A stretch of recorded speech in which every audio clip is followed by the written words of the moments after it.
Wanaume wengi wanadhani kupungua kwa nguvu za kiume ni umri tu. Hapana.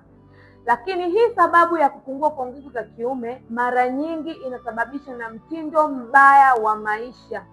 Ikiwa ni wewe mwanaume unaona kabisa fika nguvu zako zinapungua, yani kadri umri unavyoongezeka ndipo nguvu zako zinapungua, sio umri tu. Pelekea wanaume wengi sana kupungua kwa nguvu za kiume. Yawezekana ulaji wako ni mbovu, ni mtu ambaye unakula sana chipsi kila mara, au ni wewe mwanaume ambaye unashindwa kupumzika vya kutosha kiasi kwamba inakupelekea mpaka uume kushindwa kusimama, au ni wewe mwanaume ambaye unapitia changamoto ya msongo wa mawazo kiasi kwamba unawaza mpaka hata unavyoenda kushiriki tendo la ndoa uume unakupelekea unashindwa kujiamini.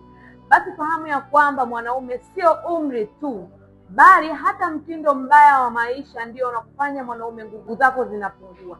Kama ni wewe mwanaume umekuwa ukipitia changamoto hizi kwa muda mrefu, yawezekana umetumia dawa nyingi sana kutafuta msaada ili uweze kutibu changamoto ya upungufu wa nguvu za kiume, lakini haiwezekani. Basi leo niko hapa kwa ajili ya kusaidia wewe mwanaume ambaye unateseka kimya kimya, umepoteza tumaini, ukosa kujiamini wakati wa kwenda kushiriki tendo la ndoa, mpaka unawaza nitaanzaje jinsi ya kuanza kushiriki tendo la ndoa. Au ni wewe mwanaume ambaye umepoteza hisia za kushiriki tendo la ndoa kiasi kwamba inakupelekea mpaka uume unashindwa kusimama kabisa. Niko hapa kwa ajili ya suluhisho lako wewe mwanaume ambaye umekuwa ukipitia changamoto hii kwa muda mrefu. Hakikisha unachukua namba yangu bio ili niweze kukusaidia uweze kujiamini tena.